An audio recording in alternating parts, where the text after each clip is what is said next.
Hello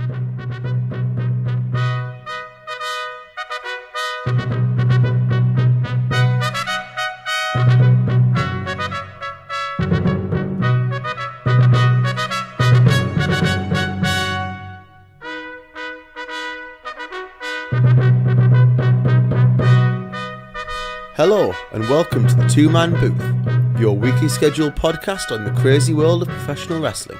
With me, Jonathan. And me, Adam. And we're going to start this week with the news, as we always do. And I think the first thing we need to talk about is the fact that it has been reported by the Wrestling Observer newsletter that AEW is currently considering 2 different TV offers. And I think the main thing for me that came out of this is Dave Meltzer stated in that either way, whichever one they choose, this will be the biggest TV station a pro wrestling company has got on, not named WWE, since WCW died.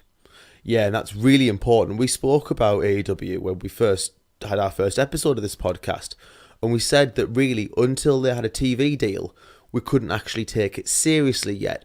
Now, obviously, in the weeks since we had our first episode, we've had reports coming through from Dave Meltzer of the Wrestling Observer that there were offers on the table and that it was just a case of them picking.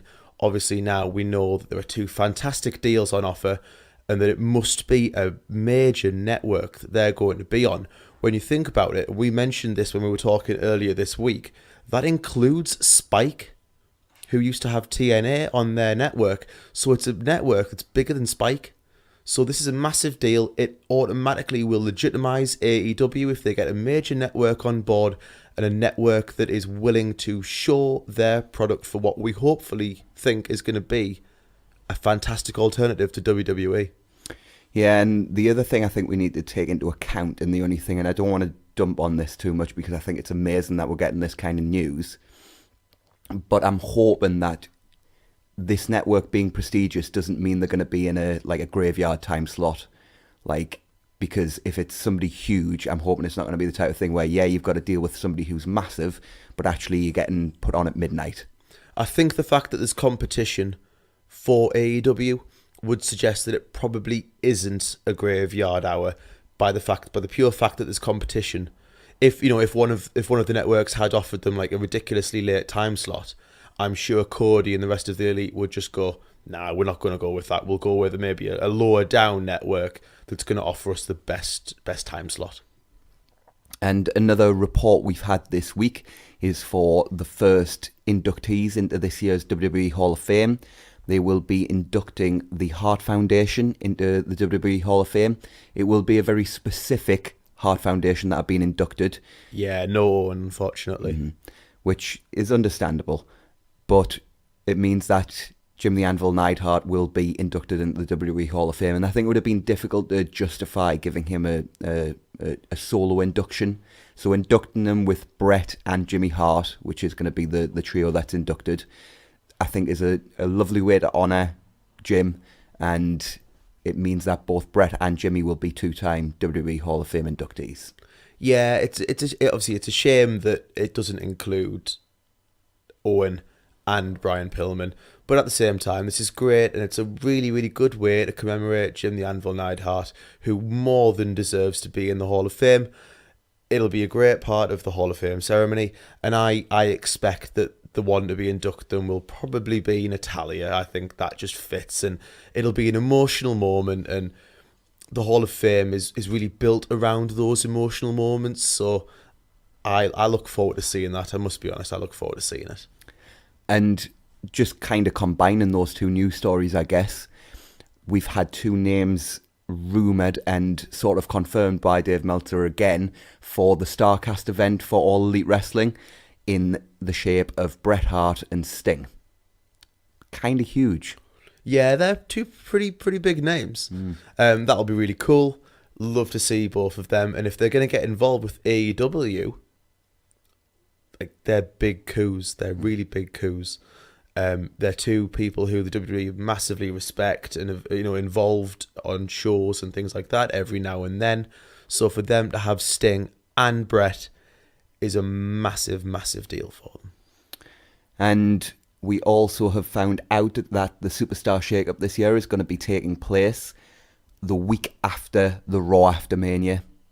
That's kind of going to be a massive indicator of what they're going to see as the A show going forward, with SmackDown going to Fox. So it'll be very interesting to see who goes where in that shake-up. Yeah, I think we both prefer SmackDown to Raw as a show, but I think if SmackDown's going to go to Fox, they need a bit more star power on that show. They clearly have some really good wrestlers and some great characters, as we've said in the past several episodes, but they need more star power. So it wouldn't shock me to see someone much higher up the ladder maybe make their move over. And you know what? I think right now is probably the most evenly split in terms of star power I've ever seen the two rosters. But because they've spent years teaching people that SmackDown is the B show, I think they need to go heavy on SmackDown having the star power to indicate to people, no, this is at least equivalent to Raw, if not the A show, because they're going to need those ratings. I was listening to the Wrestling Observer radio episode the other day, and Dave Meltzer was talking about the ratings that the Friday night comedy shows have been getting on Fox, and the average in sort of over the past couple of weeks around the 4 million mark. That's a really difficult target for SmackDown to hit, and we'll come on to their viewership numbers later in the show, but that's going to be really difficult for them to hit. So I think they really need to load up that roster. At the very least, it needs to be treated as maybe 1A and 1B. It can't be the number 2 show anymore. It just can't. And finally, the last piece of news we've got to talk about this week is the fact that King Cuerno is leading a class action lawsuit against Lucha Underground. He is trying to get out of his contract, claiming to be far too lowly paid and it to be a constrictive contract, especially when you consider we don't know whether there's going to be another season of Lucha Underground. Yeah, there is a strange element to this. I mean, we both love Lucha Underground. We both have said it's one of the most entertaining just television shows that we've ever seen. In terms of a wrestling TV show, it knocks the vast majority that we've ever seen in any time period out of the water. King Cuerno is a fantastic wrestler, and there are several other people involved in this, and we very much hope that their careers go from strength to strength. But on the other hand, there is the element that they did actually sign those contracts. You know, they signed those contracts knowing what they were getting themselves in for. Now, obviously, if Lucha Underground is no longer going to be running, then they need to be released from those contracts. But at the same time, if LU is coming back, then in theory, as unhappy as the wrestlers may be, that's the contracts that they've signed up for. You can't then go years later and go, well, actually, I kind of don't like that. Tough, you signed a contract. It's an unfortunate situation, because if the numbers that are being reported in terms of what the talent is being paid is accurate, those are some awful contracts in terms of, I don't think that's a fair amount for the talent to be paid. But like you say, they agreed to that pay when they signed. It's a really difficult situation for me. I always tend to side personally with the workers over the promotions. It's just how I am as a person. I tend to think that corporations have too much power anyway, so I always tend to back the little man in the fight. But I do get your point about the fact that they did agree and sign to these contracts. Yeah, I don't disagree with what you're saying, though, and King Cuerno deserves to be well paid. He's one of our favourite wrestlers on Lucha Underground. He has the owner of the best suicide dive in the business. Yeah, he beat me to it. It's absolutely beautiful. So, we need to find out who the other names are that are involved in this. King Cuerno is the main one that's been named. I know Evilise has complained about her contract on Twitter as well, and she's been a major part of the company since the first season, so we do need to see who's involved. But either way, you're right, the pay does need to be more. And with that, that's the news out the way, so we will move on to this week's recap of Monday Night Raw. So Raw this week started with Stephanie McMahon in the ring. She attempted to introduce Becky Lynch. Becky Lynch doesn't like waiting for introductions. So Steph put Becky and her achievements over. She wants Becky to see a doctor, though. Becky refused to see the doctor. So Steph threatened to suspend Becky if Becky wouldn't comply. Becky told Steph not to say that again or she wouldn't be responsible for her actions. Steph eventually suspended Becky, and Becky punched Steph in the face and goes for the disarm her until the goons from the back break it up. Yeah, this was a very interesting segment. I liked it, but at the same time, I liked it with a little bit of trepidation because I just know they need to be so careful with Becky. But I did like it. It was really cool to see someone be in the ring with Steph. One of our main criticisms has been that Stephanie never gets her comeuppance. She's been so horrible to so many people, and it never feels like she really gets her comeuppance. Becky felt like someone that was on her level, if not more now, in terms of how over she is, that could match her. You know, almost in the Vince sense that when Austin was in the ring with Vince, Austin felt like the one who was the one that was really going to stop Vince, and it felt like that kind of dynamic. We'll have to see where this goes moving forward. They need to tread very, very carefully. But until I'm almost at the point now where they've booked Becky so well, they have my faith not to mess it up. I just really hope they don't. I loved this segment. I thought it was great. I like how they're booking this so far. We've both talked about the fact that we don't think Charlotte needs to be added to the match, and I think Ronda Becky is the bigger match and the match I more want to see. But if they are going the triple threat route, which they are, I think this is the way to do it. And I think we'll come on to SmackDown obviously later when we recap SmackDown, but both these segments played into each other, and I think they're doing a masterful job of making you think, because of the way the company's been in the past, that they are doing whatever they can to get their golden girl Charlotte over because Becky wasn't their plan. And I think that's part of the story, and I think it's a really well told, sort of almost a work shoot style story, and I think it's very smart, and it's just going to make the fans want Becky more and more, and I think it's very smart. Yeah, Becky feels very much a mix of Austin and CM Punk at the moment, in that she just won't be denied. And you're right, they're doing a very good job of making you think, oh, actually, are they going to go with Charlotte? Like, is Becky really the one that they don't really want her? But it's one of those things where it's like Austin in 1998 and 1997. She's so hot, they can't not run with her. So, post-break, Becky is being escorted out of the building. Ronda Rousey confronted her for being unprofessional by attacking Steph. And at this point, I wrote, oh, the irony. Yeah, irony. Ronda says more of the same, basically, and uses verbiage that nobody actually uses in real life apart from, apparently, Ronda. Like, what was it she said at the end of the segment? Something to the effect of, and just, you need to be there for WrestleMania so I can inflict the defeat even your woes me ass won't be able to lament. I mean, what actually is that? Lament's a lovely word. It's a brilliant word.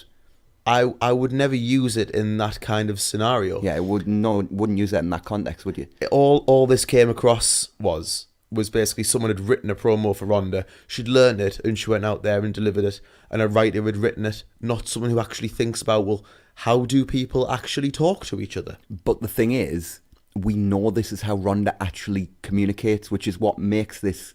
It's almost like I'm arguing in my head, because for years I've said they need to script people less and let them just talk how they actually are. But when I hear Ronda cut promos like this, I think, maybe I'm wrong. Maybe they shouldn't let people talk how they actually are, because this is how Ronda actually communicates, and it just doesn't work for me. Yeah, the promo didn't work for me at all, and it kind of took a little bit of the heat away from the opening segment, but the show as a whole started, and we'll talk about what happened to the rest of the show after this, but the rest of the show then, you know, the momentum was lost from the opening segment through this segment. There was only one line. Ice and anvil, bitch. Yeah, that was the only line that I liked, because that felt something that actually built towards the WrestleMania match. And it felt cool as well. Yeah. It was a cool line. So Ronda then comes out of the ring, and she is facing Liv Morgan. They had a short match. It was rough in places, but Ronda tapped Liv out. Ronda got on the mic and complained about the fans for booing her, and I was just like, has Ronda turned heel?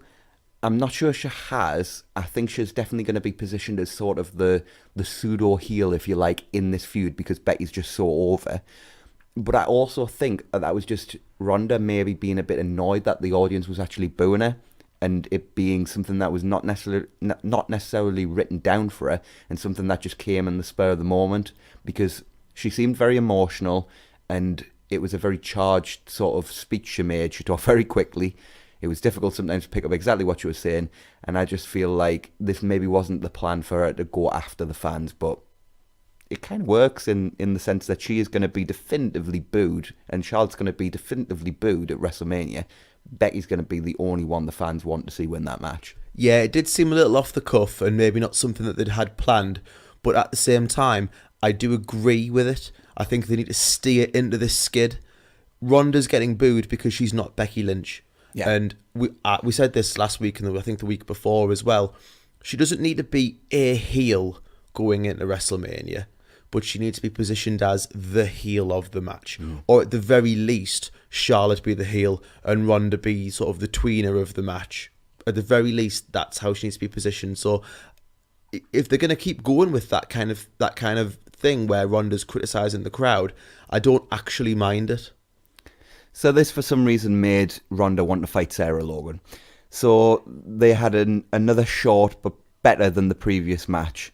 And Ronda tapped Logan out as well. Ruby Riott intimated that she was going to get into the ring too, but she then bailed. And backstage, she was asked why, and she says the Riott Squad are tight and they needed her tonight, so Ronda will have to wait. And when she does get her match, it will be for the Raw Women's Championship. I kind of feel like this is going to be Ronda's Elimination Chamber defense. Yeah, and she needs something, so I have no problem with this. It's a chance and an opportunity for Ruby Riott to show what she can do, and I have absolutely no problems with it. It's a little bit of a step down for Ronda, but at the same time, Ronda's so over in terms of her appeal and her drawing power that I almost think they could put her with anyone at this point and people would still want to watch the match. And you know what? It's just a treading water defence. We're just kind of waiting until Mania now. We know it's going to be her versus Becky versus Charlotte. So that's all anybody really wants to see. So it didn't matter who you put in there. Nobody was going to get excited about it. So you might as well give Ruby Riott a chance to shine on that stage. Yeah, that's it. It's just purely an opportunity for Ruby Riott and hopefully she takes it. So an interviewer is rude to Sasha and Bayley backstage. That was a kind of running theme of the show. The same interviewer as well. So Bayley has to restrain Sasha, and she says they are great as singles but untouchable as a team. Nikki Cross and Alicia Fox interrupt to act all crazy. And that was pretty much all there was to this segment. Yeah, is Nikki a heel now? Apparently so. Again, it's another heel turn sort of off camera. I wish they would let us know. Maybe we need like a recap as the show starts. Here's your weekly heel and babyface roster, just in case you missed it. So we then had a number one contenders match for the Raw Tag Team Championships between Heavy Machinery, the B Team, Lucha House Party, and the eventual winners, the Revival. Yes. So this was a standard Raw match. The Revival picked up the win after a shatter machine on Dallas. The one thing I did notice, apart from it being awesome that the Revival won, was that Heavy Machinery are getting more and more over every week. The crowd are starting to react to more and more of their things, which is cool. I like Heavy Machinery, and the right team won this match at the end of the day. So this was a well done segment. Yeah, it's great that Heavy Machinery is starting to get more over because we both like them. We both think they're very good in their roles, and I have absolutely no problems with that. But you're right, the right team won, and the Revival are once again the number one contenders. The main thing, and now, though, is that they've had so many shots at the title. I think it's now at the point where they kind of have to win. And I would be 100% in support of that. I'd love to see the Revival be on the WrestleMania card defending their titles against hopefully someone fairly major. So let's hope. Now they'll be on the pre-show. We've got a mixed bit for that Baron Corbin match. So we then go backstage where Kurt Hawkins and Zack Ryder are together. Hawkins doesn't understand why Ryder would want to team with a loser like him. Ryder says he's been here 13 years and last week they spelled his name wrong. He puts over their history together and says they are both losers, but together they can end Hawkins' losing streak. I'm actually starting to like this. So am I. Storyline, yeah. I actually think it's really cool. Like I said to you about half an hour ago before we started recording, I'm just really concerned that it's going to come to an end at the hands of Revival. Like, what, you think Hawkins and Ryder beat the Revival at Mania? Yeah, like that does very much seem like the kind of thing that they would book. And you know what? It'll probably be a cool moment. It's the type of thing where I think if the Revival had been booked strongly for 2.5 years and had multiple tag title reigns and they did the storyline and Hawkins and Ryder won the titles at Mania, I would have absolutely zero problem with that. But because they haven't, the Revival just look like losers, and I think if they were to lose that match, they would be done. Like if it was on SmackDown, the Bar would be the perfect people to do this with, because the Bar, apart from WrestleMania, have been treated like such a major tag team for quite some time now. But I think you're right. But at the same time, independent of the revival stuff, which we'll see what they do later, but I am starting to like this. So Kurt Angle is out next. He talks about his career and how proud he is, from Olympic gold medals to Milk-O-Mania to tearing the house down with HBK at WrestleMania. He lived his life with the 3 I's, but now he's living with the 3 D's: doubt, depression and defeat. Before he can retire, which is what I assume he was going for, Baron Corbin interrupts. He calls Angle pathetic. Kurt wants to fight him, so McIntyre then comes out and he and Corbin surround the ring. But Braun makes a save and he and Kurt stand tall as the heels bail. Cole announces these 4 in a tag match as the main event. Yeah, this is fine. No real complaints, but I have less and less desire to see Kurt in a ring. When we thought that it was the retirement speech that he was going to make, I did say to you, though, that I do feel that if Kurt's going to retire, he does deserve something a little bit more than just something on Raw. I would be more than happy to see Kurt maybe get one last little short match at WrestleMania, and just mainly just to give Kurt that ovation, because if you imagine Kurt, it'd be almost like Flair, Kurt being retired at WrestleMania. Kurt would the crowd would worship him. It'd be a cool moment. So next up we had the final Raw qualifying match for the women's tag team titles. I don't know why I said final Raw qualifying match, since apparently SmackDown doesn't have qualifying matches for this, but never mind.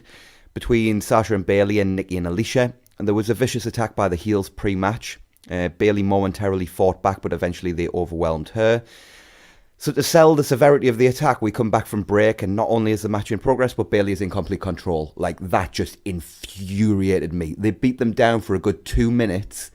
Sasha hadn't even made it back to the ring when we came back from the break. She wasn't even on the apron yet. And Bayley's in full control of the match. So Bayley had single-handedly sorted the situation out, no problems. Yeah, but not only that, they'd done it in the commercial break. Like, I did not get the logic of that whatsoever. But anyway, this was a nothing happening match, really. The finish came when Bayley, who had been playing babyface in peril for pretty much the entire match, was against the ring post outside the ring. Nikki Cross charged at her, but Sasha, in literally the only thing she did in this match, pulled Bayley out of harm's way, and Nikki ate the post. Bayley got back in and immediately went for the tag, but Alicia cut her off, and Bayley then rolled her up straight away for the win. I wrote at this point in my notes, interesting that Bayley wrestled the whole match and Sasha didn't get in the ring once, but we've later since found out that Sasha wasn't cleared to actually compete in sort of legitimate circumstances, so that was why that had happened. I thought they were maybe building up to Sasha turning on Bayley with her just refusing to do anything in the match, but it's definitely down to the legit injury. But nothing really happened here. Yeah, this just continued the storyline. Obviously, it's a shame that Sasha wasn't cleared to compete. Let's hope she is by Elimination Chamber. I haven't heard anything that suggests that she won't be at the moment. Have you? Nothing at the moment. They are concerned, but I think they believe she will be at the show. Okay, as long as she's cleared to compete, then we should have no problems. I do think it's going to be interesting to see where they go with those tag titles, because logically the clear favourites should be Bayley and Sasha, but at the same time I wouldn't mind seeing one of the heel teams win it, and then seeing Bayley and Sasha chase it towards WrestleMania. I do think that would probably be a better story, and would also give us that possible 4-horsewoman ending that we have talked about. Yeah. I think Sasha and Bayley really need to win the match, just because I don't think there's enough credibility with anybody else in the match. And to be honest, I'm looking at it right now, and we'll come on to the match that happens on SmackDown, but this is going to be a really rough match, I think, at Elimination Chamber. Well, we said this, didn't we, last week when we were talking about Io and Kairi possibly being in this match? And I said it, that the match really is lacking good workers. They really need to get some in this match, but there isn't. So Apollo is backstage and for some reason is questioned about Kurt Angle. He defends Kurt Angle until Drake Maverick interrupts and mocks Angle. Apollo responds by mocking Drake and Razor. Why do they care? I mean, Kurt Angle's a major guy and a great wrestler through history, but honestly, why are all three of them there to talk about Kurt Angle? Why? It was just a weird segment in general. So anyway, Road Dogg and Jarrett do their nostalgia act. It's fine and I find it entertaining, but the crowd isn't that into it. Elias interrupted and goes uber heel on the crowd. They still chant along with him though. He doesn't understand why Road Dogg is here. Shouldn't he be at SmackDown tanking their ratings? Why are they so insistent on burying their own shows? Like, we all know the ratings are bad, but do you really need to broadcast it? At a time when the momentum of AEW is just going up and up and up. So Jarrett leaves the ring and heads up the ramp to attack, and we're underway. A lot of rest holds in this match, as you might expect. I'm glad Jarrett's gone back to his more modern gear, though. I wasn't a fan of him wearing the 90s stuff. Yeah, I like Jarrett actually looking like Jarrett. I mean, I'll talk after you've gone through the match about sort of my opinions about Jarrett at the moment, but I'll let you go through the recap. So he has some absolutely awesome punches, which commentary do mention, but Cole, Renee and Corey are all unspeakably awful in this match. So bad. Just this match, really? This match? But it was worse in this match. Like, it was so bad. So we go from -8 to -10? Yeah. So anyway, Elias wins after attacking Road Dogg and hitting Drift away on Jarrett. Road Dogg attacks post-match, and Jarrett hits Elias across the back with the guitar, which doesn't break. The Legends celebrate. Yeah, this was fine. What I will say about Jarrett is I love seeing Jarrett getting this little run, but the JEFFJARR, all that thing, that's getting quite old quite quick. I love seeing Jarrett have this little run. I just wish they'd just let him be basically the king of the mountain, Jeff Jarrett. Doesn't have to be a heel or anything like that, but just let him be what we all kind of actually know Jeff Jarrett for being. This is very much their ego of nothing exists outside of the WWE universe. It does, and we all just know him as Jeff Jarrett. He is looking more like Jarrett, but please just let him drop that, because it's getting less and less over every single week as well. So next up, we had another goofy segment backstage where Dana tries to apologise to Natty about last week. Natty won't respond, so Dana gets annoyed, challenges her to a match for next week. Turns out Natty had her headphones in the entire time. What was amazing was when I actually watched this segment, I think it took me about 5 seconds to realise and go, oh yeah, she's got headphones in, hasn't she? And Dana's acting was dreadful. And the fact that she basically screamed in Natalia's ear, and Natalia sort of reacted as if like, huh? What? Was there a... Oh no, there was no... Oh no, there's no one there. They both looked stupid. And it's the storyline is just so forced. Can you not think of a better way to get these two into a feud? So the rude interviewer is back, this time with Finn Balor. She asks if he's putting his pride before his health. He says the Irish are stubborn people, as we've seen. He's going to go out there tonight, beat Lashley, and later take his Intercontinental Championship. So Finn heads to the ring. Leo and Lashley come out. Leo insults Finn and puts Lashley over. Lashley mocks Finn.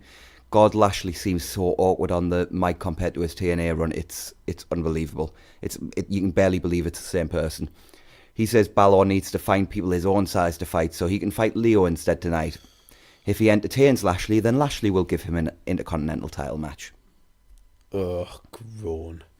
This is not helping any of the people involved in this storyline at all. Finn, a few weeks ago, was probably the most over person on Raw.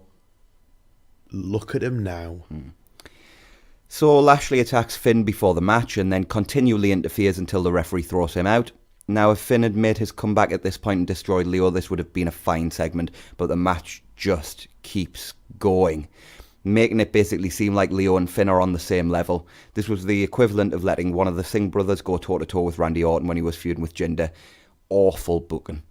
Finn eventually wins with the coup de grace. The actual wrestling was good, but the booking just sucked and made Finn just look like a joke.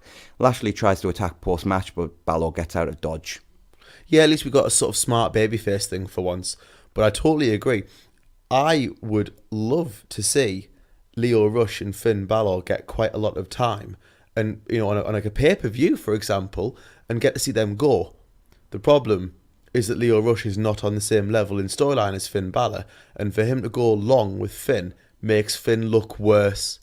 you're right, the booking just sucked, and they just don't seem to be able to understand these things anymore. It did not make sense at all. So I got very excited next because Paige music hit, and I thought, oh, here we go, Paige. What's going to happen here? And it's just to promote fighting with my family. So my next line in my notes is, oh God, we've got a moment of bliss segment. Do you think this segment's over with me? -5 stars over, quite possibly. So Alexa introduces EC3. He carries himself so well, mind. He has that presence. But Alexa flirts so uncomfortably. I was so awkward watching it because she's trying to play this cute character where she's flirting with EC3 and they're doing innuendo, and it's just not believable, and she looked awkward, and I felt awkward for her. It's not just innuendo; it's penis innuendo. Yeah, it's not really PG. So she wants to know whether EC3 is going to be a Raw superstar or a SmackDown superstar. Nia Jax interrupts. Nia is so bad on the mic here, and her acting it's actually cringeworthy. This segment was so off the rails by this point, I didn't think anything could save it. And I know you're not a fan of what happened next, but for me, Dean Ambrose absolutely saved the segment because his comedy here is brilliant. He's gone. They don't care about him. It's not like he's going to be positioned as a top star at WrestleMania. So the booking side of things doesn't matter. And Ambrose is really good at doing this comedy stuff. And he delivered it so well here. He says Nia has a crush on him because he has raw sexual magnetism. And Renee said nothing at that point as well, which I absolutely loved. His wife's meters away, says not one word. So it was an awesome comedy heel promo, and he cut one on EC3 as well. He wanted to know where EC1 and EC2 are. It was I genuinely loved this part of it. So EC3 decked him to end the segment, and when we came back from break, we had a match. Yeah, Ambrose was really good at the comedy stuff. The problem with that is that the reports that have come out would suggest that Ambrose actually hates doing this kind of comedy stuff. It's not very John Moxley, is it? You can't imagine John Moxley doing this in CZW, can you? But this segment started off very much off the rails and sort of ended moderately entertaining. But by the end, I still just kind of thought it all sucked. And I just wish EC3 would be treated with a little bit more care. But then we'll come on to the next bit actually about that. Interesting as well, just before we go on to the match, that EC3's strongest attribute by far is his promos, and he barely talked in that segment. Just talk about playing to people's strengths. Yeah, they don't know people's strengths anymore, do they? No. So EC3 and Dean Ambrose was ongoing when we returned. Nothing really happened in this match. Ambrose set up for a powerbomb, but EC3 jackknifed him for the 3. Getting a win against Ambrose should mean something, and they should be using him to put people over on his way out, but they just hot-shotted it here, and to me it kind of meant nothing. Yeah, if there'd been a short feud on Raw that EC3 had won, then fine, but everyone knows that Ambrose is leaving now. Anyone that follows the internet knows that Ambrose is leaving. So for that reason, what should have felt like quite a major moment actually just felt kind of oh yeah, well that makes sense, and Ambrose is kind of on his way out anyway. So, rude interviewer asks Angle about facing the two wrestlers who have embarrassed him repeatedly. Crowd was clearly engaged as they spend the majority of this promo chanting Ambrose's name. Braun is honoured to tag with Angle, and tonight Drew and Corbin are going to get these hands. Yeah, this happened. Mojo talks into a mirror again. I absolutely love these segments. You do? Yeah, but not in a good way. Every time I watch them, it's just a man screaming at himself in a mirror, but the mirror is positioned just enough at an angle that the camera can't be seen. Like we said last week, he's blaming himself for his lack of ability and his lack of productivity, and that's because he sucks and he has no actual ability. Yeah. I actually kind of hope these keep going, purely because they crack me up every single time. So it was then time for our main event. This was a boring and sloppy as hell main event, mind. It picked up slightly when Braun got the original hot tag, but the heat segments were awful. Angle hit the angle slam on Corbin, but Drew broke it up at 2. More referees' incompetences 30 seconds after Drew, the illegal man, broke up the pinfall.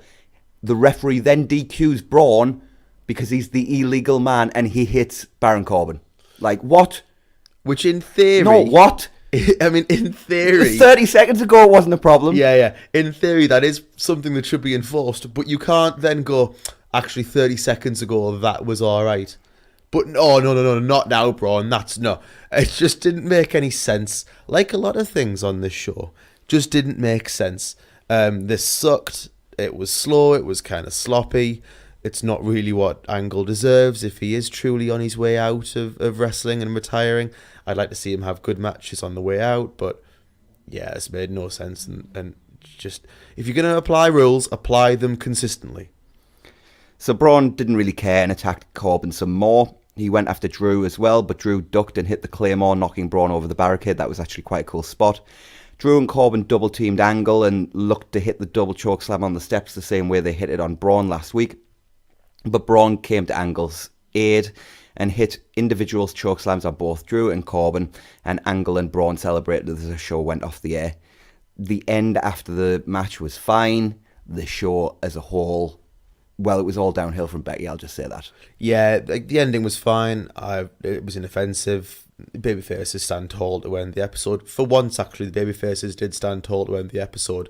But you're right, after Becky, this show fell off a cliff massively. The last few weeks, Raw's sort of been okay. At this point, it just fell off a cliff, and it became a fairly bad episode by the end of the episode, it must be said. So Raw viewership for this week came in at 2.51 million, slightly down from last week's 2.7.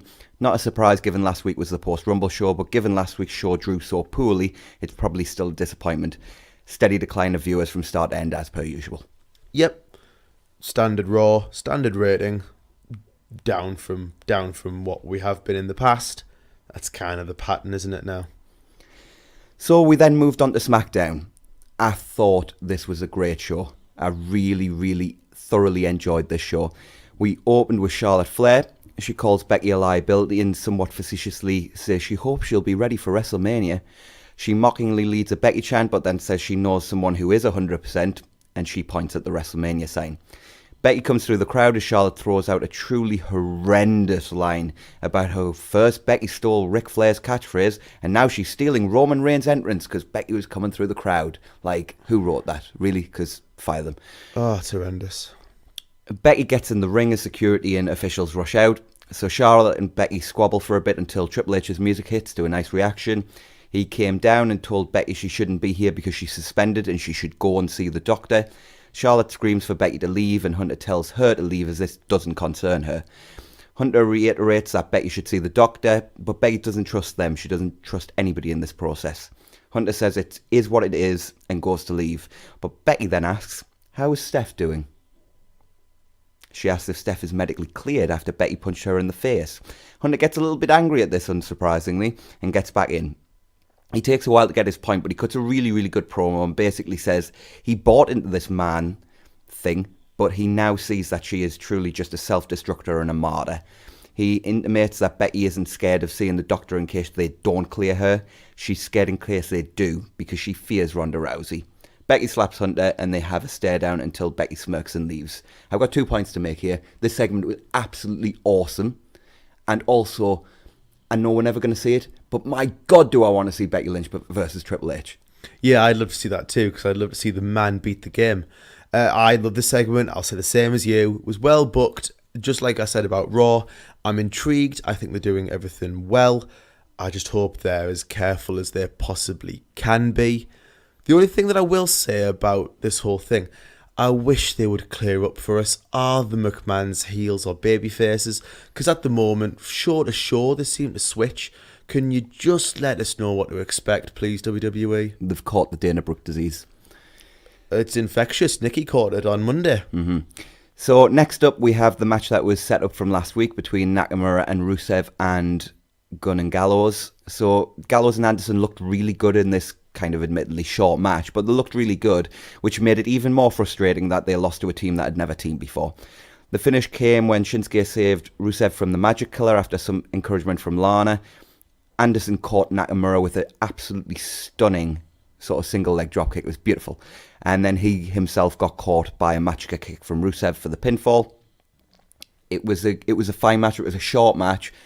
I understand that they're now starting to build Nakamura and Rusev as a team, clearly. It was nice to see that kind of organically build during the match as well. I thought that played into the story well, but I just wish they'd do more with Anderson and Gallows, because Anderson in particular are really good, and I just felt like they shouldn't be losing to a team that's teaming for the first time. Yeah, Anderson's great in the ring. He has been since he was in New Japan. I've always liked him both as a singles guy. He had a great G1 singles run not a few years ago, but quite some years ago now. The match with Okada. Yeah, exactly.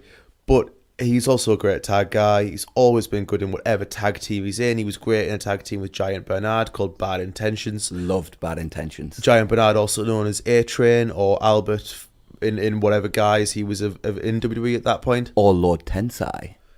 Oh, let's not mention that one, shall we? But I'd like to see them do much more with them, and they should be, because Gallows is also very good in his role when he's given the chance. But at the same time, I'm quite interested to see where this Rusev Nakamura thing's going, actually. And I hated the booking of their feud, but I'm starting to be interested in the booking of their tag team. I wouldn't mind that. Yeah, I think they could be a fun tag team. So Mustafa Ali is backstage. He says nobody thinks he has a chance against Orton or in the Elimination Chamber. But what if they're wrong? What if the Viper misses? What if he survives the Elimination Chamber and becomes WWE Champion? What if? I'd really, really like this promo. Short, to the point. Ali's really cool. Really good stuff. I wouldn't mind seeing Ali go quite far in the Elimination Chamber as well. And I think he should. I wouldn't mind him eliminating Orton or something like that, just to give him a little bit of a push. He's been great since he came on to SmackDown. He's been booked well, apart from a couple of lines in promos that have been scripted in the last couple of weeks. But this was a great promo, and the more I see of Ali, the more and more I like him, and the more I am convinced he's a main event level wrestler. So we then have the Usos backstage. They cut an awesome promo where they basically don't say anything apart from that they're better than Miz and Shane, but it doesn't matter because they're the Usos and they're really cool, and it was awesome. Next week, McMiz TV. That's gonna suck. No. Will the dad be there? The segment won't suck, but like McMiz TV, really? Will the dad be there, do you reckon? Well, you know what? It couldn't hurt. Biggest heel in wrestling right Biggest heel in wrestling. Next week they're going to be on McMiz TV, and the Usos are going to lock it down because it's the Usos penitentiary. Yeah, and the crowd chanted on along with that as they usually do. This was a really good promo, despite them absolutely saying nothing. It felt very much like watching the Briscoes cut a promo, where it feels like they just ramble on for ages, and at the end you go, I have no idea what they said there, but man, it sounded cool. It's like the Ultimate Warrior effect. You have no idea what they've actually said. I cannot believe you've just compared the Usos to the Ultimate Warrior. In terms of the promo style. No, Warrior sucked. Yeah, but Warrior's promo sucked. But he rambled on, but it sounded cool. No, it didn't. As a kid, imagine being a kid. Kids know nothing. Let's move on from the Warrior. I don't want to spend time talking about that. So the next matchup we had was Randy Orton versus Mustafa Ali. Ali got the jobber entrance, which kind of upset me a little bit, but Orton cut an inset promo as he was coming out and called Ali and the other EC participant prey. Ali starts hot, but Orton takes control and hits a back suplex on the announce table. Orton hit an absolutely beautiful superplex in this match, like Barry Windham would have been so proud of it. So Orton tries the back suplex on the announce table again, but Ali flips out of it, drop kicks Orton over the announce table and sort of jumps over the announce table to clothesline Orton. They went back and forth. Ali went for a tornado DDT off the top and Orton goes for the RKO, but Ali held on and faked him out. I absolutely loved that spot. It was like Ali had scouted and knew if he jumped off and swan dived, he was going to get RKO'd. Smart babyface, who knew? Yeah. So he then hit the tornado DDT once Orton had missed the RKO. He then went for the 054, but Orton pulls him out into an awesome RKO for the win. This was absolutely great. Super fun match. Post-match, Joe attacked Orton from behind and choked him out before kicking Ali out of the ring for good measure. I think it's becoming quite clear that Orton and Ali have chemistry. I think it's becoming quite clear that they have chemistry together.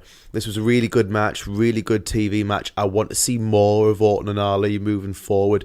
And this is probably one of Orton's best RKOs out of nowhere for quite a while, because unlike some of them where people just swan dive into the RKO when they don't do anything like a swan dive type move, this made sense. It actually made sense, and because it made sense, it was cool. Joe looked like a monster after the match as well, so that was good booking. Anytime Joe looks like a monster, I'm a massive fan of that. He's way more over than his booking deserves him to be. They really need to push him. He should have been champ by now, but we shall see moving forward. But yeah, good segment, really good segment of television. So Daniel Bryan was out next, and Joe was just leaving the ring after attacking the other two, and he kind of goes for him until Rowan steps in front of Bryan, so Joe decides better of it. Joe cut a promo backstage, and he's absolutely amazing. He says tonight was about retaliation, but Elimination Chamber will be justification when he becomes WWE Champion. So Bryan's out in the ring, and he is absolutely beloved, and Bryan loves them too. They're going the Bret Hart route with this, Bret Hart in Canada. Bryan says the old title was a symbol of excellence, but also a symbol of excess. But the new title is a symbol of excellence and a symbol of change. Rowan talks about Galileo and the crowd wants him, and Bryan chastises the crowd for that.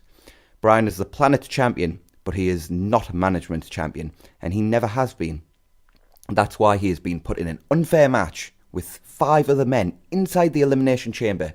He shows a video package of the Elimination Chamber. He cannot let anyone beat him at Elimination Chamber because they will take the championship backwards. He needs to be the champion for the masses and the planet. Yeah, I absolutely loved this segment. Yet again, Daniel Bryan's character continues to be one of the best things on SmackDown, or pretty much the best thing on SmackDown, not named Becky Lynch. And even then, it's kind of close. This was a great segment. I found it very interesting how they clearly went down the Bret Hart Canada thing. Obviously Daniel Bryan in Seattle or Washington State is going to be the exact same thing. They were never going to boo him, were they? So they steered into the curve, and I kind of like it, the idea that like Washington State's going to be the one place where Bryan's like, hey, you guys back me up, you're cool. It was really interesting that they then wanted Rowan, and then Bryan defended him. That made very interesting TV. Yeah, I thought it was a great segment. And I love that title as well. That title gets more and more cool the more I see it, even though it kind of actually does suck. So Jeff Hardy was backstage. He says Bryan has disrespected the legacy of the WWE Championship, but he isn't interested in debating him because Bryan's a madman and you don't win arguments with madmen. So he's going to force him to shut up later on in the main event. AJ interrupted and questions whether Jeff could represent the legacy well given his recent history.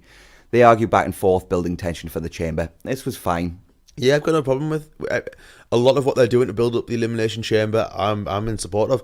I actually think this show was, on the whole, pretty much from start to finish, was pretty well booked. Well, you say that, and there was nothing wrong booking-wise with the next segment, but this was the very, very low point of the show. Yeah. Oh, I'd mind blanked this. Yeah. Go on, take it away, Adam, take it away. So, I'm going to try and be as nice as possible in here. The next match was a triple threat tag match between the 3 teams from SmackDown that will be in the Elimination Chamber for the women's tag team titles.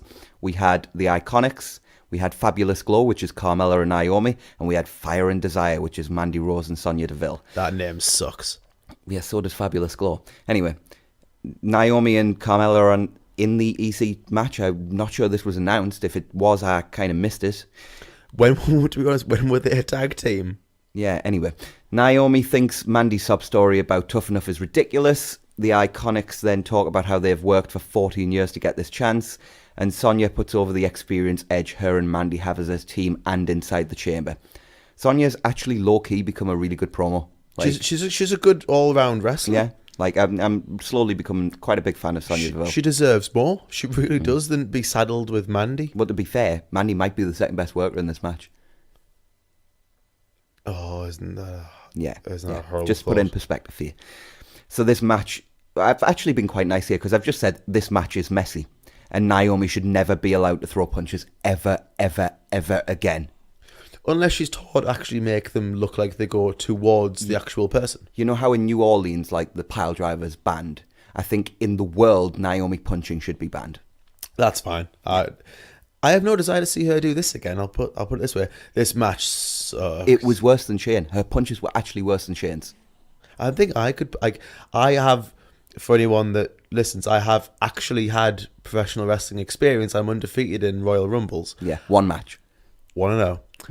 I'm pretty sure I'm better at punching. I know how to do wrestling punches. I've been taught how to do them. I know how to do them. I can punch better than this. So, in the end, Mandy Rose pinned Naomi after an implant buster. This sucked. It happened. It sucked. I think let's move on swiftly, shall we? So Zelina Vega and Andrade are backstage. They cut a really cool promo. Zelina says that Rey is a myth. Andrade's legend begins with Rey Mysterio's end. Really good promo to build towards the next Rey Andrade match. Yeah, nothing stand out, but at the end of this promo I thought, yeah, that was really good. It builds towards the match, like you say, and I've said this in the last several weeks, I just want to see more Andrade and more Rey. So we get an Asuka video package. She is again not on the show. The follow-up to her tapping out Becky has absolutely sucked. I know I defended the booking of it at the time, but when you don't follow it up with anything, I cease to be able to defend it. There needs to be something huge for her coming up, otherwise they're wasting all the momentum that she has. So we then had our main event. It was thoroughly enjoyable. Jeff Hardy hit the swanton, but Rowan pulled him out the ring when he went for the cover. Daniel Bryan locked on the label lock until Samoa Joe attacked and locks on the Coquina clutch. Then Orton comes down and brawls with Joe until Mustafa Ali takes them both out. Rowan then Iron Claw slams Ali on the announce table. AJ's music hits to a nice pop and he comes down and takes out Orton and Joe while Bryan and Rowan get out of dodge. AJ then laid out Jeff with a phenomenal forearm, and Bryan then backstage ranted maniacally at Kayla about everyone interrupting his match as the show ended. And that she was stupid. This was just really cool. Like, I loved the brawl at the end. The main event was good. The finish was kind of flat, but if you're going to do that finish, this was kind of the way to do it. Loved the brawl afterwards. Bryan's promo was really good. Everything was good. Yeah, really good segment. Like I've said, they're building up the Elimination Chamber really, really well. And even though the finish of the match was flat because it was a DQ, that wasn't the end of the show. You know, they built on that. There was the run-ins and the brawling after the match. And then it ended with Bryan having his rant. So even though the match itself ended quite flat, the whole show didn't end flat. So SmackDown viewership for this week was the lowest viewership since SmackDown went live. It was up against Trump's State of the Union address, but it drew 1.84 million viewers. They also went up against the State of the Union address last year, but it drew 2.5 million last year. Wow. That was the post-Rumble episode, so there is some mitigation, but this is an absolutely horrible number. What's really irritating about this, SmackDown's the better show. Like, SmackDown's so much better than Raw. SmackDown's been really, really good this year. Yeah. So far, I know we're only, 5-6 weeks in, but it's been really good this year. Yeah, it's so much better than Raw, and it really deserves people to watch it. I really do implore people, go and watch SmackDown. It's so much better than Raw, and it's so much more consistent, and you've only got to sit there for 2 hours. It deserves better. So the next thing we'll move on to is the recap of Halftime Heat. During the Super Bowl, we had a better halftime show than Maroon 5 were able to provide. We had Vic Joseph and Shawn Michaels on commentary for the match between Aleister Black, Ricochet and Velveteen Dream against Adam Cole, Johnny Gargano and Tommaso Ciampa. Interestingly, Gargano was reluctant to tag Ciampa in early on, and this was just an insane high spot clinic. Wouldn't have been out of place at a PWG show. There was a really innovative spot which saw Gargano going for a slingshot spear, but Ricochet just dove over the top of him and the top rope to hit a tope con hilo onto Ciampa and Cole. Ricochet went for a moonsault, but Cole super kicked him out of midair, which is always a cool spot. We got a 6-man hockey fight. Cole hit the Panama Sunrise, which was really cool, which got a 2.9 out of Ricochet. And then the finish comes following miscommunication between the heels, which saw everyone but Gargano hit Ciampa, which was interesting. Gargano managed to stop himself.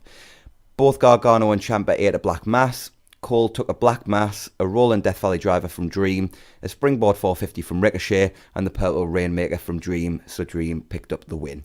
So, really, really fun match. And Cole is as protected can be there. Do we know anything about how this drew yet? Obviously, it wasn't on TV, was it? So it was on networks. The audience was in the Performance Centre was all the people that were there for the Super Bowl party, so it was all the wrestlers and the wrestlers' families, so it wasn't like a crowd. I mean, like around like YouTube and all the platforms it was on. Do we know anything about that? I haven't got an official number, but I did hear Meltzer talking about the fact that it did not do particularly high numbers. I do think that's possibly because it was the NXT guys, which is a shame. I think if they're going to do something like this, they need to do what they did basically, in 1990. 9. Yeah. With Rock and Foley, pretty much the two of the biggest guys that they had at the time. You know what, though? If this was the idea was to get NXT over to a wider audience, if there is a few people out there who checked this out on the basis of it being advertised on Raw, they got to see what essentially, like, this was just a high spot clinic to advertise NXT. And if anybody will have seen it, they'll have been into it, and hopefully they'll check out the weekly shows. Yeah, hopefully they go for it again next year, and we'll see if they can build on it. So with that, we will move on to NXT. I found it interesting that the title sequence now ends with the shot of Ciampa and Gargano holding their respective titles aloft from the end of TakeOver Phoenix. I thought that was cool that was the end of the opening graphic now. They're clearly building that as a super important moment, aren't they? And speaking of which, we open with Johnny Gargano. Fans chant Johnny Champion. Johnny likes the sound of that. So Ciampa comes out. He doesn't want to ruin Johnny's moment. He wants to celebrate it. Johnny listened. And Ciampa then repeatedly uses pronouns like we, us, and our here. And Johnny says there is no we, and says the only reason he came out at the end of TakeOver was to show Ciampa that he doesn't need him. Dream interrupted and says he stole the show at TakeOver just by being there. He also won the Worlds Collide tournament and gets to choose any NXT championship to go after. He intimates as if he's going to challenge Ciampa, but says he doesn't want him, he wants Johnny. Gargano is game. They trade insults and Dream calls him Johnny Jackass, which the crowd then chants at Gargano, much to Gargano's chagrin. Gargano leaves and exchanges glances with Ciampa before holding his title in the air and staring a hole through Dream. Awesome opening segment. Great segment. NXT opening segments always seem to be fantastic. And again, we're just furthering the shades of grey angle because we thought that this was the reuniting of DIY, even if only in Gargano's plan.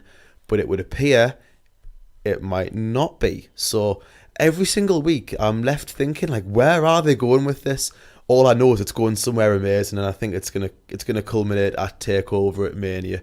Cannot wait. Great promo, and it's really interesting that Velveteen's going for Gargano. This should be a great match. So next up we had Jackson Ryker from the Forgotten Sons against a wrestler called Mansoor, who we've never seen before. This was short. Ryker won it with a single-handed choke bomb. He hit another post-match. This was fine. Yeah, it just gets Ryker more over, furthers his character. Good booking, solid match. There we go. So Kathy Kelly is backstage waiting to interview Ricochet, who's doing a photo shoot, but the Undisputed Era interrupt. Cole calls Ricochet a one-trick pony. Ricochet then appears from his photo shoot and reminds Cole that he is the one who took the North American Championship from Cole. They end up agreeing to a match against each other for next week. Look forward to seeing this. This could be a fantastic match. Yeah. They're two fantastic wrestlers. The only thing I'll say is that Adam Cole, really, I can't believe he's not been NXT champion yet. I think they're going to be going up the main roster before he's NXT champion, to be honest. They're ready. You know what, though? I do get what you're saying, but it's almost like they are so good they don't need any titles. And they're so over without it. Yeah. They do need to go up, though, because Undisputed Era have been ready for quite some time now. They were ready when they got there. Anyway, Gargano versus Dream for the North American Championship was official for 2 weeks' time. We then had Drew Gulak on the show, and we also had the debut of Eric Bugenhagen. Bugenhagen's look is absolutely amazing. Mauro calls him a cross between Freddie Mercury and Steven Tyler, which is shockingly accurate. He plays air guitar, air drums, air keyboard, air anything. This is immediately getting over with the NXT universe and the live crowd.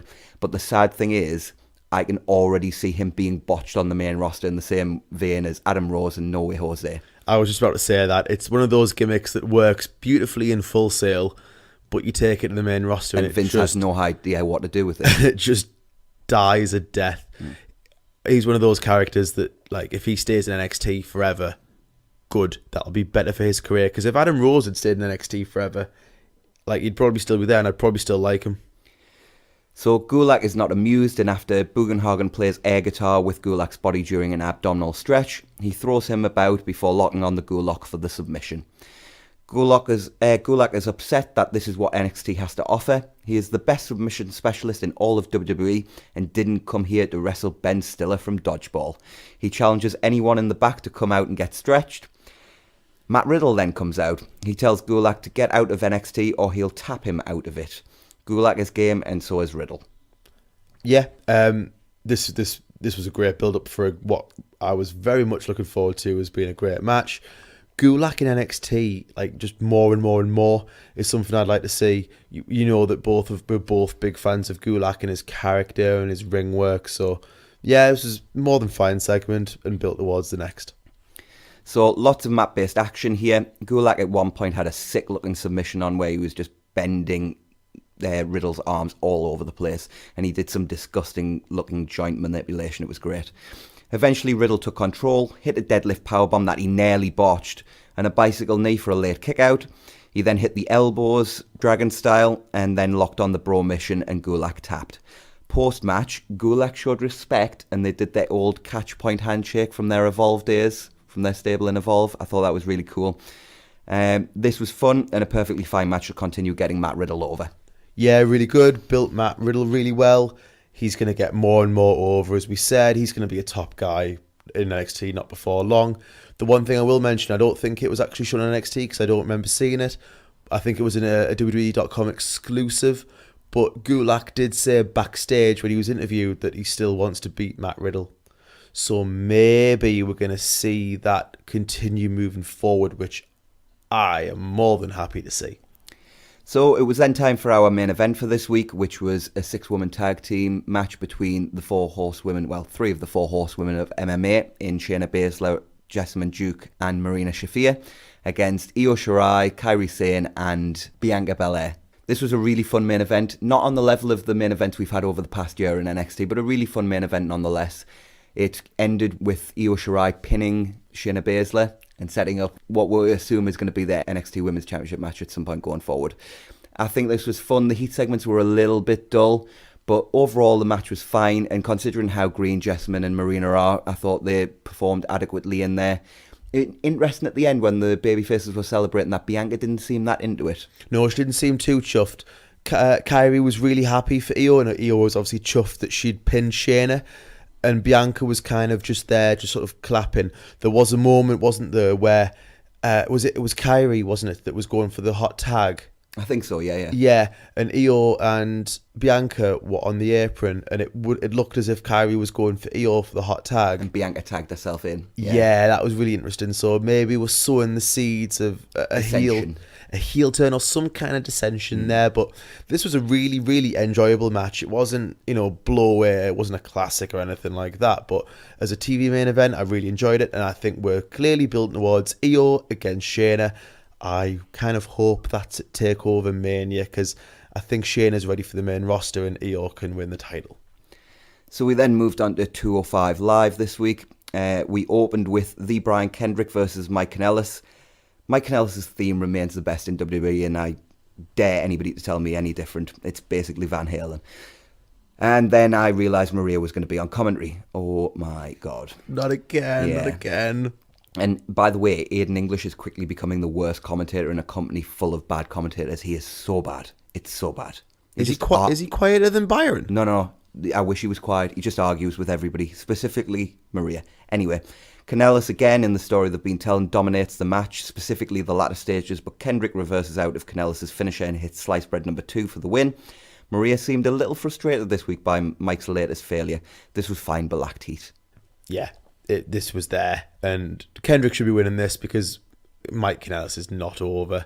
His storyline's not over. His character's not over. It's 205 Live. Nobody's really over, unfortunately. But his song's awesome. Yes, very true. So Arya Daivari then explains why he turned on Hideo Itami. He says he constantly failed despite Daivari having his back. All he cared about was respect, but screw respect. If you want something done, you have to do it yourself. Fine promo from Daivari. Yep, no problem. He's gonna need some kind of push after Hideo's leaving, so we'll see where they go with him. All 4 members of the Elimination Match main event cut a short promo on the match and their opponents. Tozawa was absolutely awesome here. At one point, Kendrick told him to be serious, so Tozawa put his serious face on, cut an awesome promo, and then did the goofy smile at the end anyway. I love that guy. We then got highlights of the car park brawl between Nice and Dar from last week. Nice has been suspended indefinitely. Gulak and Gallagher are backstage with Drake Maverick, and they want to accompany Humberto Carrillo to ringside tonight. Drake refuses, saying no one will accompany anyone to ringside for the main event. Gulak accepts, but says if Humberto starts going down the wrong path, then that's on Drake. They leave, and Noam Dar comes in. He's been checked by the doctors, and he is okay. He wants Nice next week. Drake refuses, saying he has suspended Nice indefinitely for a reason. Dar says that either Drake lets him settle this in the ring or he'll settle it elsewhere. Drake relents and books Nice versus Dar 3 as a no DQ match for next week. Really good booking. I really like the storyline. Yeah. I'm not a huge fan of Noam Dar, I'm but not a huge fan of either guy, but I think the booking's great. we've said before I like Nice in his role, but really great booking, and it'll be interesting to see where they go with this. The rubber match. We'll see where they go. So then it was time for our elimination match main event. This started at a frenetic pace. This continued all the way until Tozawa and Rush battled back and forth. Tozawa kicked Rush off and Cedric caught Rush straight away, immediately into the lumbar check for the first elimination. The non-stop pace continued. At one point, Cedric botched a springboard clothesline when he slipped off the ropes, but he sold it so well that they actually ended up showing a replay of it. That was how well he'd sold the leg. Humberto leaps to the top rope, but Tozawa blocks an attempted top rope arm drag, kicks Humberto's leg out and hits the top rope senton for the second elimination. Cedric versus Tozawa was an awesome mini match and actually really got the crowd into things for the first time that night. Some amazing spots such as Tozawa reversing the neuralizer into a snap German and Cedric hitting the highest Michinoku driver I have ever seen in my entire life. I'm pretty sure Tozawa was partially in space. They have an ugly but awesome struggle where they nearly botched Tozawa reversing the lumbar check into a poison rana, but he eventually did it, and they did it in a way where it just looked like a fight, like a struggle in a fight, so that was fine. And he then hit the senton for the win to become number one contender. This was awesome. Yeah, really cool main event, as most 205 Live main events do tend to be. And we'll see where Tozawa goes, because I don't think he's the guy to beat Murphy, but They've announced it's going to be at Elimination Chamber, and I don't think Murphy's dropping the belt at EC. If he's dropping it anytime soon, I think it'll be at Mania. Buddy Murphy appeared on the Tron. He put over what Tozawa just accomplished. He won't be looking past Tozawa, but he will be looking through him on the road to WrestleMania and becoming the greatest cruiserweight of all time. Yeah, really good. Builds towards where we're going. I love Murphy. I think he's brilliant in his role. He's been an unbelievable cruiserweight champion. I think we could now probably say he's been the best cruiserweight champion that they've had since they brought the belt back and brought the division back. Maybe Neville, but, possibly, but both have been really good though. Yeah, but I've loved Murphy, and I'll almost be sad to see it when he loses the title. But he's starting to sort of tread water a little bit, so they need to get the belt off him, but to the right guy. So before we move on to any other business, was there anything else you wanted to add? Yeah, I think we do need to talk about our segment of the week. Segment of the week, of course. I would probably say that it has to be Becky and Hunter. Yeah, it's like, which Becky segment do we pick? I love them both. I do agree with you, though. Let's go with Becky Hunter. I think they were both great, but I just felt like Hunter's promo in that. Becky's work was to a similar level, and Steph's promo was really good on Monday, but I think Hunter's promo was to a higher level. Yep, I agree. So let's give that our segment of the week for this week. So I'm now just going to run through in any other business. The only thing we've got to run through is the Double or Nothing ticket event that happened on Thursday. I'm literally just going to run through what happened, and we'll talk with thoughts at the end. So Sonny Kiss came out, and he's basically in All Elite Wrestling. Cody announced a working relationship with AAA, which is interesting. Sammy Guevara is also All Elite. Hangman Page and Pac cut promos on each other, and they announced a match between the two for Double or Nothing. The Young Bucks want to build the best tag team division in the world. They introduced the Best Friends. They are also All Elite. The Bucks went to leave, but the Lucha Bros came out. They attacked. Phoenix hit a super kick on Nick, and Penta dropped Matt with a package pile driver on the stage. Lucha Bros versus the Young Bucks wasn't confirmed, but pretty much is set for Double or Nothing. AEW's website actually crashed because they were having so much traffic with people interested in the pre-sale codes. Brandy said happy birthday to her brother via the crowd, which I thought was kind of a cute little thing. And she then announced that Yuka Sakazaki and Aja Kong will be at Double or Nothing, which is really, really cool. She introduced Kylie Ray, who cuts kind of a smiley promo, as she does.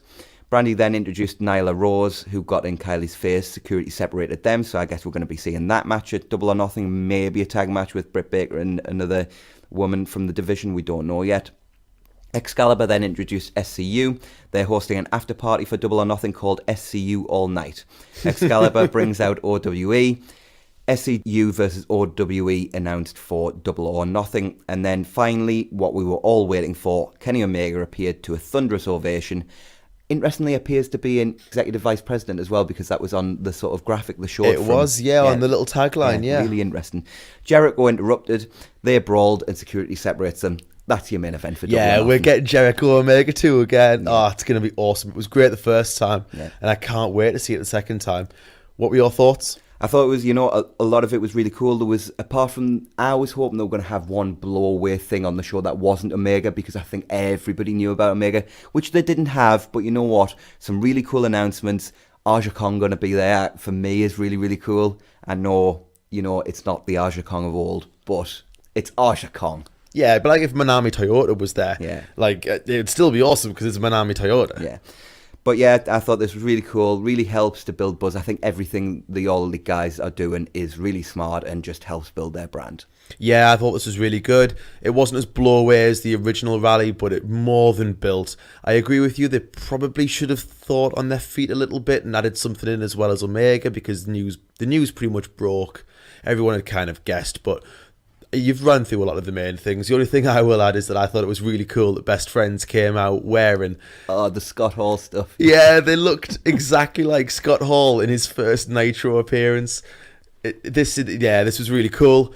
More awesome stuff and just more things that just make me unbelievably excited for Double or Nothing and AEW when it gets on its feet.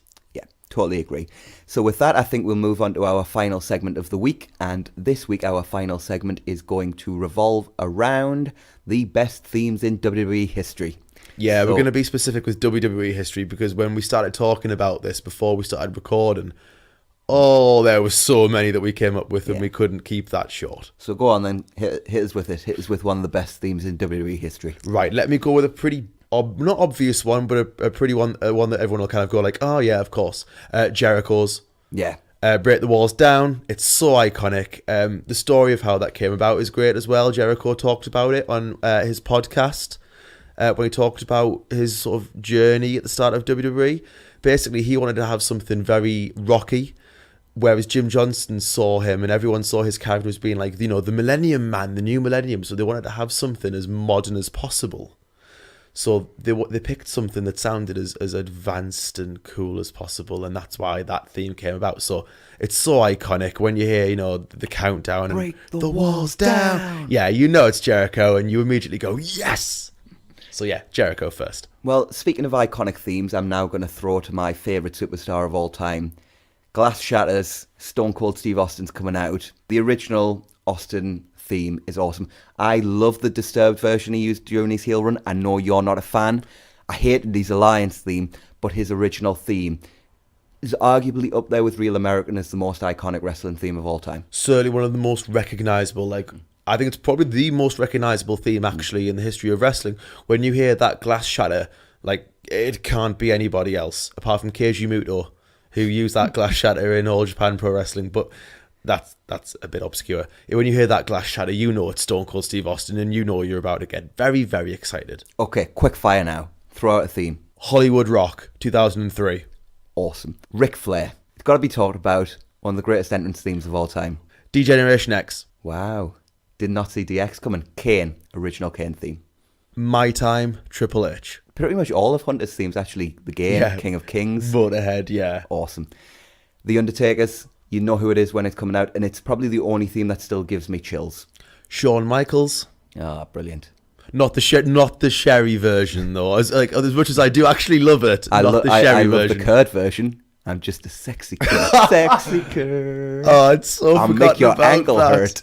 Oh, Love that. That was beautiful. I kind of wish he'd used that at Mania 21. Okay, let's go modern. Undisputed Era. Aleister Black. Shayna Baszler. Ricochet. God, we're just naming NXT themes here. Seth Rollins then. Yeah. You know what? As much as I hate the wrestler, Baron Corbin. Love his theme. Last one Jim Johnston ever did for the company, actually. Was it? Mm-hmm. Revival. Ah, yeah. Do you remember when they made their debut? Yeah, and everyone chatted, yeah. That was awesome. Awesome. Right, final two. Favourite theme that we haven't mentioned so far in WWE. Still WWE? Edge. Metalingus. What a theme. I absolutely love that. Also, Edge's 2004 one, which I really like from Rob Zombie, but the Metalingus one's so iconic. I'll go with that one as my last call. Well, this is not my favourite, but in terms of ones that stand out to me that I loved, the Hardy Boys theme. I absolutely loved the Hardy Boys theme. And there's please tell your story. Yeah. So, a few years ago, there's a show in the UK called MasterChef. I don't know whether it exists in the States, but it's basically a cooking show. And I was just randomly sat in the sitting room with me mum one night, and she was watching it, and all I heard was the Hardy Boys music play, and I was like, why are BBC using the Hardy Boys music during an episode of MasterChef, only to find out it's actually stock music that anybody had the right to use. So that was just kind of a weird thing to just hear randomly on MasterChef. But yeah, the Hardy Boys theme, iconic. Yeah, I think we've hit a lot of the main ones, but I can guarantee there'll be people listening who will be like, guys, you missed that super obvious so I tell you one. What, hit us up on Twitter, let us know in the comments on YouTube, what's your favourite theme in WWE history? Yeah, go for that. We'd love to hear.